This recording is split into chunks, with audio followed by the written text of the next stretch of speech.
Hi అండి. Welcome to Mike TV. నేను సతీష్ అట్ల. విద్య, ఉద్యోగం, కరెంట్ అఫైర్స్, ఇన్ఫర్మేషన్ ఇవన్నీ కూడా ప్రతిరోజు మన ఛానల్‌లో తెలుసుకుంటూ ఉన్నాం కదా! సో, మరిప్పుడు చాలా మందికి గూడా ఇండియన్ నేవీలోకి వెళ్ళాలని చెప్పి చాలా మందికి గోల్ ఉంటుంది. సో, వారికి సంబంధించి చూస్తే సివిల్ పోస్టులు ఇండియన్ నేవీ ద్వారా రిక్రూట్ చేయనున్నారు. దానికి సంబంధించి ఇందులో ఇవి వచ్చేసి సివిల్ పోస్టులు. ఇందులో మహిళలు అప్లై చేసుకోవచ్చు. అట్లాగే దివ్యాంగులు కూడా దీంట్లో పోటీ పడొచ్చు. ముఖ్యంగా వచ్చేసి బ్యాంక్ ఎగ్జామ్స్‌కి సంబంధించి గానీ, ఎస్ఎస్‌సి ఎగ్జామ్స్‌కి సంబంధించి గానీ, రైల్వే ఎగ్జామ్స్‌కి సంబంధించి గానీ ప్రిపేర్ అయిన వాళ్ళు ఎవరైతే ఉన్నారో వాళ్ళకి ఇది కొంచెం ఈజీగా సులువుగా ఉండే అవకాశం ఉంది. సో, ఒక్కసారి క్లియర్‌గా ఎగ్జామ్ సిలబస్ ఏముంటది? దానికి సంబంధించినటువంటి జాబ్స్ గ్రూప్ బి, గ్రూప్ సికి సంబంధించినటువంటి పోస్టులేమున్నాయి? వాళ్ళ వేతనం ఎట్లా ఉంటది? వాళ్ళ విధులేంటి? ఎట్లా ప్రిపేర్ అవ్వాలి? అనేది దానికి సంబంధించినటువంటి వివరాలు ఒక్కసారి పూర్తిగా తెలుసుకుందాం. భారత నౌకాదళం 910 పోస్టుల భర్తీకి నోటిఫికేషన్ విడుదల చేసింది. ఐటీఐ, డిప్లొమా, డిగ్రీ విద్యార్హతలతో వీటికి దరఖాస్తు చేసుకోవడానికి అవకాశం ఉంది. పరీక్ష ఆధారంగా ఇందులో నియామకాలుంటాయి. ఎంపికైన వారు ఆకర్షణీయమైనటువంటి జీతాలు కూడా పొందడానికి అవకాశం ఉంది. ఇవి సివిల్ పోస్టులు, మహిళలు, దివ్యాంగులు పోటీ పడడానికి అవకాశం ఉంది. బ్యాంకు, ఎస్ఎస్సి, రైల్వే ఉద్యోగాలకు సన్నద్ధమవుతున్న వారికి ఈ పరీక్ష సులువుగానే ఎదుర్కోవడానికి అవకాశం ఉంది.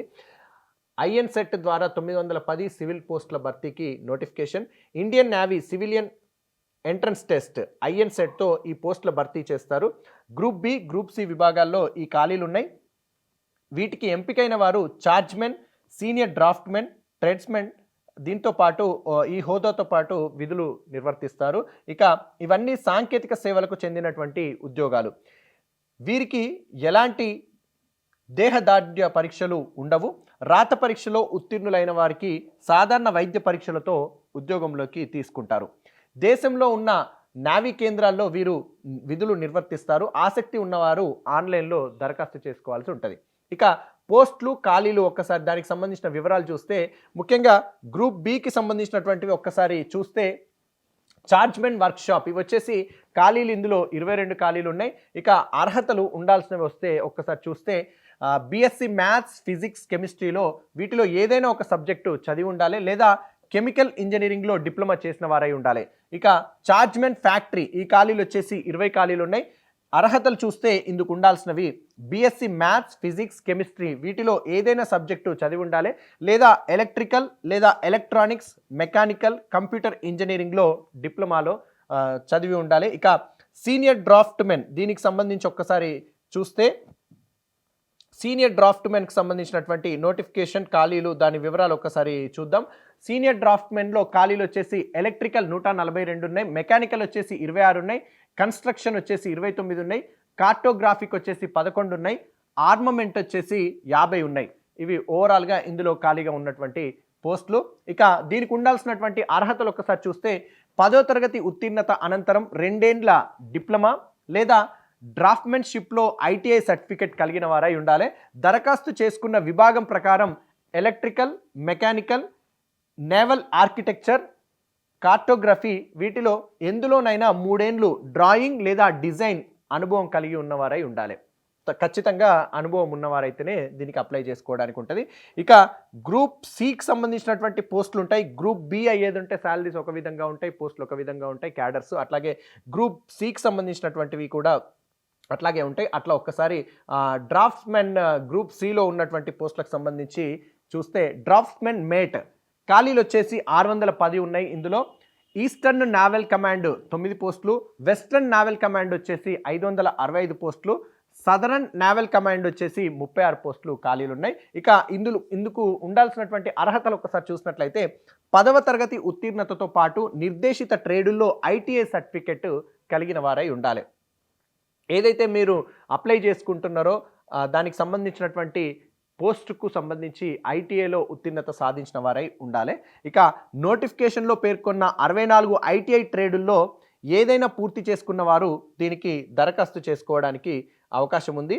సో ఈ పరంగా మీరు దరఖాస్తు చేసుకొని దేనికి మీరు సూట్ అవుతారు, ఏది మీకు ఇంట్రెస్ట్ ఉంది, ఏ క్వాలిఫికేషన్ ఉంది, ఏ అనుభవం ఉంది అనేది దాని పరంగా మీరు అప్లై చేసుకుంటే బాగుంటుంది. ఒక్కసారి ప్రశ్నల స్థాయిలో తేడా ఎలా ఉంటుంది, ఎగ్జామ్లో ఎట్లా ఉంటుంది అనేది ఒక్కసారి చూద్దాం. ఇక గ్రూప్ బి, గ్రూప్ సి అని 2 పోస్టులకు సంబంధించినవి అని చెప్పి ఇప్పుడు మనం చెప్పుకున్నాం కదా. ఇక ఈ 2 పోస్టులకు విడిగా పరీక్ష నిర్వహించడానికి అవకాశం ఉంది, నిర్వహిస్తారు. ఇక పరీక్ష విధానము, సిలబస్ ఒకటే ఉంటుంది. సిలబస్ను పరీక్ష విధానం మాత్రం ఒకటే ఉంటుంది, కాకపోతే వేరువేరుగా మీకు పరీక్ష నిర్వహించడం అనేది జరుగుతుంది. అయితే ప్రశ్నల స్థాయిలో మాత్రమే ఇక్కడ తేడా ఉంటుంది. గ్రూప్ సి ప్రశ్నపత్రం 10వ తరగతి స్థాయిలో ఉంటుంది, గ్రూప్ బి వచ్చేసి డిగ్రీ స్థాయిలో ఉంటుంది. ఇక పరీక్షను 100 మార్కులకు ఆబ్జెక్టివ్ పద్ధతిలో నిర్వహిస్తారు. ప్రతి ప్రశ్నకు 1 మార్కు, మొత్తం 100 ప్రశ్నలు ఉంటాయి. అయితే ఇందులో జనరల్ ఇంటెలిజెన్స్ వచ్చేసేమో 25 మార్కులు, జనరల్ అవేర్నెస్ వచ్చేసేమో 25 మార్కులు, క్వాంటిటేటివ్ యాప్టిట్యూడ్ వచ్చేసేమో 25 మార్కులు, ఇంగ్లీష్ లాంగ్వేజ్ వచ్చేసి 25 ఆబ్జెక్టివ్ టైప్లో ప్రశ్నలు వస్తాయి. ప్రశ్నపత్రము ఇంగ్లీష్ లేదా హిందీ మాధ్యమాల్లో మాత్రమే, లాంగ్వేజెస్లో మాత్రమే ఉంటుంది. దీనికి వ్యవధి వచ్చేసి 90 నిమిషాలు, అంటే గంటన్నర అన్నట్టు. పరీక్షలో విజయవంతమైతే వైద్య పరీక్షలు నిర్వహించి ఉద్యోగంలోకి తీసుకోవడం జరుగుతుంది. ఏ ఎగ్జామ్స్కైనా కూడా సెంట్రల్ గవర్నమెంట్కి సంబంధించి లేకపోతే స్టేట్ గవర్నమెంట్కి సంబంధించి మ్యాక్సిమం ఖచ్చితంగా వైద్య పరీక్షలు అనేది ఖచ్చితంగా నిర్వహించడం జరుగుతుంది. సో దానికి సంబంధించి ఎప్పుడు కానీ మీకు మెడికల్ చెకప్కి సంబంధించి కూడా మీకు దృష్టిలో పెట్టుకొని ఉండాల్సి ఉంటుంది. సో ప్రశ్నలు ఏ అంశాల్లో ఎలా అడుగుతారు ఏంటి అనేది ఒక్కసారి ఇక్కడ చూద్దాం. ఇంతకుముందు సిలబస్ ఏ విధంగా ఉంది, 100 మార్కులకు 25 మార్కులు దేనికి, 25 మార్కులు దేనికి అనేది ఒక్కసారి చూసినాం కదా. అట్లాగే ప్రశ్నలు ఏ అంశాల్లో అడుగుతారు అనేది చూసుకున్నాం కదా. దాని పరంగా జనరల్ ఇంటెలిజెన్స్ వచ్చేసి maths operations, series, odd man out, logical Venn డయాగ్రామ్లు, analogy, word based problems, problem solving, drawing, inference, coding, decoding, non verbal reasoning నుంచి ప్రశ్నలు వస్తాయి. ఏదైతే జనరల్ ఇంటెలిజెన్స్కి సంబంధించి మ్యాథ్స్, రీజనింగ్, అర్థమెటిక్ సంబంధించినటువంటి ఆడ్ బెన్ అవుట్ కానీ ఇంకా ఇతరత్ర ఏవైతే టాపిక్స్ ఉన్నాయో వాటి టాపిక్ పరంగా ఎంత ప్రాక్టీస్ చేస్తే అంత ఈజీగా మీరు త్వరగా ఆన్సర్ చేయడానికి అవకాశం ఉంటుంది. అవి ఖచ్చితంగా ఎక్కువ ప్రాక్టీస్ చేయాల్సి ఉంటుంది. ఇక పోలికలు, తేడాలు, పరిశీలనలు, సంబంధాలు, రిలేషన్షిప్స్, వాటికి సంబంధించినటువంటివి కూడా క్వశ్చన్స్ అడగడానికి ఉంటుంది. ఇట్లాంటి విభాగాలకు సంబంధించి బాగా అధ్యయనం చేయాలి. గణితంలోని ప్రాథమిక అంశాలపై పట్టు సాధించడం ద్వారా వీటికి సమాధానాలు మీరు చేయడానికి అవకాశం ఉంది. ఇక తర్కంతో ముడిపడే తేలిక ప్రశ్నలే అడుగుతారు, ఈజీగా ఉండడానికి అవకాశం ఉంటుంది. కాకపోతే మీరు ఎంత ప్రాక్టీస్ చేస్తే అంత ఈజీగా, అంత త్వరగా ఆన్సర్ చేయడానికి అవకాశం ఉంటుంది. ఇంకా జనరల్ అవేర్నెస్కి సంబంధించి ఒక్కసారి చూద్దాం. జనరల్ అవేర్నెస్కి సంబంధించి చూస్తే ఈ విభాగంలోని ప్రశ్నలకు సమాధానాలు గుర్తించడానికి ప్రత్యేక ప్రావీణ్యం అవసరం లేదు. సాధారణ పరిజ్ఞానంతోనే మీరు జవాబులు రాయడానికి అవకాశం ఉంటుంది, రాయొచ్చు. ఎక్కువ ప్రశ్నలు దైనందిన జీవితంతో ముడిపడే అంశాలు ఉంటాయి. ఎగ్జాంపుల్ చూస్తే పర్యావరణ అంశాలకు ప్రాధాన్యం ఉంటుంది. రోజువారీ సంఘటనలే, వర్తమాన వ్యవహారాలు ప్రశ్నలుగా రావడం జరుగుతుంది. ఇక వీటితో పాటు భారత్ పొరుగు దేశాలు, మన దేశంతో పాటు భారత్ చుట్టూ ఉన్నటువంటి పొరుగు దేశాలు ఉంటాయి కదా, వాటికి సంబంధించినటువంటి పాకిస్తాన్ కానీ, భూటాన్ కానీ, చైనా కానీ, తజికిస్తాన్ కానీ ఇట్లాంటివి అన్నట్టు. సో వాటికి సంబంధించినటువంటి, అట్లాగే మన హిస్టరీ, చరిత్ర, సంస్కృతి, కల్చర్, భూగోళం, ఆర్థిక వ్యవహారాలు, భారత రాజ్యాంగం, కాన్స్టిట్యూషన్, సైన్స్ పరిశోధనలు నుంచి ప్రశ్నలు అడగడం జరుగుతుంది. ఈ టాపిక్స్ హిస్టరీ కానీ, కల్చర్ కానీ, భూగోళం కానీ, ఇట్లాంటివి, ఎకానమీ కానీ, ఇవన్నిటికి సంబంధించినటువంటి మన ఈ మధ్య కాలంలో పిఎస్ఎల్వికి సంబంధించి కానీ మన ప్రతిదీ కూడా చాలా ప్రయోగాలు అనేటివి మనం చేయడం జరిగింది. దానికి సంబంధించినటువంటి ప్రశ్నలు కూడా అడగడానికి అవకాశం ఉంటుంది. ఇక అవి అడగడం జరుగుతుంది. ఇక హై స్కూల్ స్థాయిలో చూస్తే సోషల్ సైన్స్ పాఠ్యపుస్తకాలు బాగా చదువుకుంటే సరిపోతుంది. మేజర్గా అంటే చాలా ఎగ్జామ్స్కి కూడా మీరు ఎప్పుడు కానీ గుర్తుపెట్టుకుంటే ఏంటంటే, మేజర్గా మీరు 4th to లేదా 6th to లేదా 8th to 10th వరకు సంబంధించినటువంటి maths, physics, chemistry, social, maths మేజర్గా ఇవన్నీ కూడా ఖచ్చితంగా మీరు తరువుగా ప్రిపేర్ కావాలి. ఆ సంబంధించినటువంటి బుక్స్ దగ్గర పెట్టుకుంటే కూడా బాగుంటుంది. ఇంకా తెలుగు లిటరేచర్ రిలేటెడ్గా ఒకవేళ కొంతమంది ఎవరన్నా ఇన్వాల్వ్ అయ్యి ఉండేది ఉంటే తెలుగు సబ్జెక్ట్, అట్లాగే ఇంగ్లీష్ కూడా సంబంధించి మనకు చిన్నప్పుడు మనం రాసినప్పుడు 8th to 10th, 6th, 7th ఇట్లా కూడా గ్రామర్కి సంబంధించి, వర్బ్స్కి సంబంధించి, సినానిమ్స్కి సంబంధించి, ఇంతకుముందు చెప్పినట్టుగా past tense, present tense, future tense అని చెప్పేటివి, ఇలాంటివి ఇంగ్లీష్ పైన కూడా జనరల్గా ఎస్ఏ రైటింగ్స్ కానీ లేకపోతే మ్యాచ్ ద ఫాలోయింగ్ కానీ ఫిల్ ఇన్ ద బ్లాంక్స్ కానీ ఇట్లాంటి అన్నీ కూడా మీరు ఇంగ్లీష్లో కూడా ప్రాక్టీస్ చేసుకుంటే కొంచెం యూజ్ అవ్వడానికి అవకాశం ఉంటుంది. ఇక దీనికి సంబంధించినటువంటి ప్రశ్నలు ఈ విధంగా అడగడానికి అవకాశం ఉంటుంది. పాఠ్య పుస్తకాలు బాగా చదువుకుంటే సరిపోతుంది. వర్తమాన వ్యవహారాల ప్రశ్నలు ఎదుర్కోవడానికి జనవరి 23 నుంచి ముఖ్యాంశాలపై దృష్టి సారించాలి. నేను ప్రతి వీడియోలో కూడా మనం జనరల్ కరెంట్ అఫైర్స్ విషయానికి వస్తే చెప్పుకుంటూనే ఉన్నాం. ముఖ్యంగా కరెంట్ అఫైర్స్ సంబంధించి పేపర్ రెగ్యులర్గా మీరు ఫాలో అయ్యేది ఉంటే ఖచ్చితంగా ఎగ్జామ్ నోటిఫికేషన్కి సంబంధించి minimum 6 months to maximum 1 year వరకు సంబంధించినటువంటి కరెంట్ అఫైర్స్ రెగ్యులర్గా ఫాలో అవ్వాల్సి ఉంటుంది. అది మీకు బాగా యూజ్ అవుతాయి. సో అంటే ఓవరాల్గా ఇప్పుడు 2023కి సంబంధించినటువంటి న్యూస్ పేపర్స్ లాస్ట్ జూలై నుంచి కానీ లేకపోతే జనవరి నుంచి కానీ మీరు తరువుగా ప్రిపేర్ అవ్వాలి వీటికి సంబంధించి. ఇక క్వాంటిటేటివ్ యాప్టిట్యూడ్కి సంబంధించి number system, time and work, ratio and proportion, సరాసరి, లాభ నష్టాలు, రాయితీ, శాతాలు, కాలం, దూరం, వడ్డీలు, స్టాటిస్టికల్ చార్టులు, చలన జామితి, త్రికోణమితిల్లో ప్రశ్నలు ఉంటాయి. ఇవన్నీ చూసిర్రా టాపిక్స్ అన్నీ కూడా ఏవి చూసినా కూడా మొత్తం మనకు అన్ని ప్రతిదీ నంబర్ సిస్టమ్ కానీ టైమ్ అండ్ వర్క్ కానీ రేషియో అండ్ ప్రపోర్షన్, సరాసరి, లాభ నష్టాలు, రాయితీ, శాతాలు, కాలం, దూరం, వడ్డీలు, స్టాటిస్టికల్ చార్ట్లు, చలన జామితి, త్రికోణమితి ఇవన్నీ కూడా మనం స్కూల్ లెవెల్లో చూసినవే. 8th to 10th బిట్వీన్లో, 6th to 10th బిట్వీన్లో ఎక్కువగా మనం చేసినవే.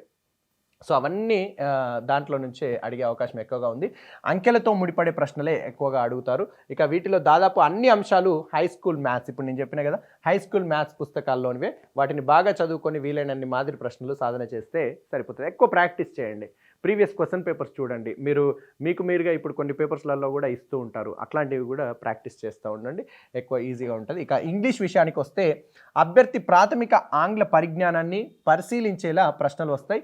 ఖాళీలు పూరించడం, ఇంతకుముందు చెప్పాను కదా ఫిల్ ఇన్ ద బ్లాంక్స్, వాక్యాల్లో తప్పును గుర్తించడం, ఏదైతే వాక్యం ఇచ్చారో అందులో ఏం తప్పు ఉంది అట్లాంటివి, సమానార్థకాలు, ఇక వ్యతిరేక పదాలు సినానిమ్స్, ఇంకా తప్పుగా ఉన్న పదాన్ని గుర్తించడం, జాతీయాలు, సామెతలు, ప్రత్యక్ష పరోక్ష వాక్యాలుగా ఉన్నటువంటి మార్చడము, వాక్యంలో పదాలను క్రమ పద్ధతిలో అమర్చడము, కాంప్రహెన్షన్ తదితర విభాగాల నుంచి వీటిని అడగడం జరుగుతుంది. ఇవన్నీ కూడా హై స్కూల్ స్థాయి ఆంగ్ల పాఠ్య పుస్తకాల్లో వ్యాకరణ అంశాలు. బాగా చదువుకుంటే ఎక్కువ మార్కులు సాధించడానికి అవకాశం ఉంది.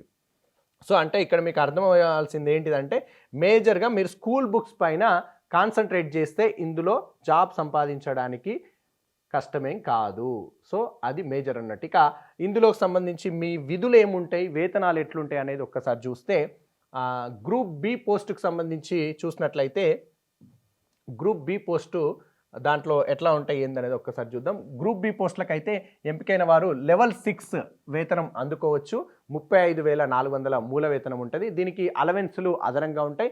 ఇక అన్నీ కలిపి సుమారు 55,000 వరకు మొదటి నెల నుంచే జీతం అందుకోవడానికి అవకాశం ఉంది.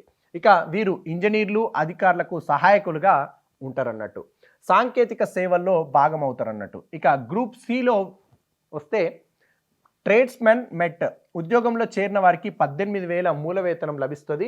డిఏ, హెచ్ఆర్ఏ అన్నీ కలిపి 30,000 వరకు ప్రారంభ వేతనం ఉండడానికి అవకాశం ఉంది. ఇక వీరు ప్రధానంగా సబ్మెరైన్లు, షిప్పుల ఉత్పత్తి, నిర్వహణ విధుల్లో పాల్గొంటారు. వీటికి సంబంధించిన వివరాలు నమోదు, ఫైళ్లను తీసుకెళ్లడం, కార్యాలయం, ఫర్నిచర్, పార్కులు మొదలైనవన్నీ శుభ్రపరచడం తదితర బాధ్యతల్లో వీరు భాగంగా ఉంటారన్నట్టు. అలాగే కార్యాలయాల్లో చేయాల్సిన నాన్ క్లరికల్ సహాయక కార్యక్రమాల్లో కూడా వీళ్ళు పాల్గొనడానికి ఇక్కడ అవకాశం ఉందన్నట్టు.